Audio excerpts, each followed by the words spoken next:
लेकिन आज छोड़ के गईलो हो तो मन ना लिखे लागत। कैसे कहता घर के लड़का कि अरे जब से कभनमा के दिनवा धराई रतिया न नींद लाके देह पियराई। जब से कभनमा के अरे दिनमा धराई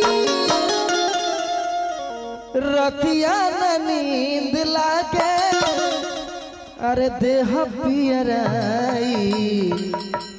लेकिन यह में एगो भक्ति भी गाना गल रहे कि बटे बोरी कर जी यही से और जी लगावे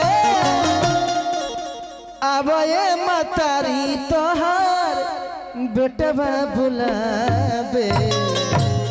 लेकिन निर्गुण के महल में चले का भैया कि अरे जब से कभनमा के दिनमा धराई जब से कभनमा के दिनमा धराई रंदिया न नींद लागे देह पियराई।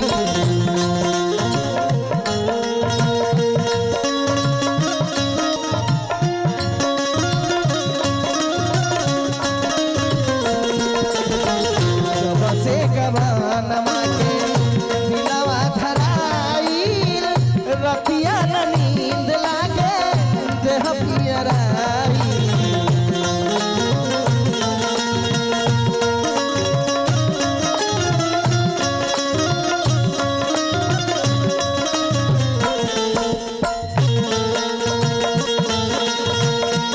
क्या बात है?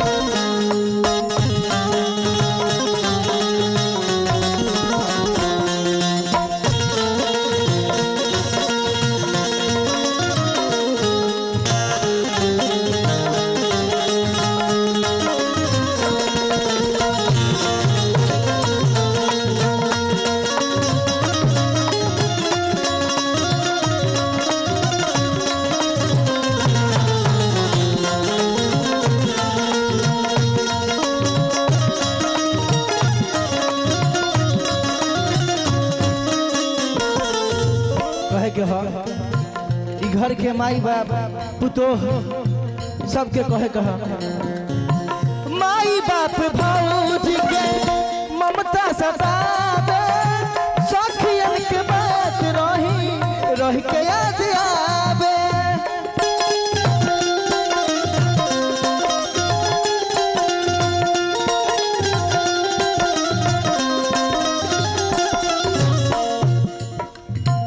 माई बाप भौजी के ममता सदावे सखियन के बात रही याद आवे।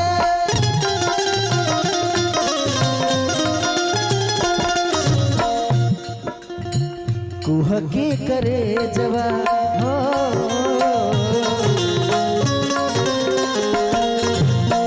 कुह के करे जवा करे जजुआई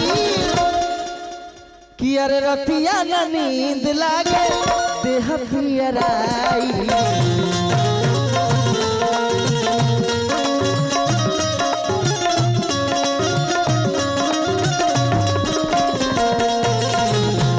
से कभनमा के दिनमा धराई रतिया न नींद लागे देह पियराई।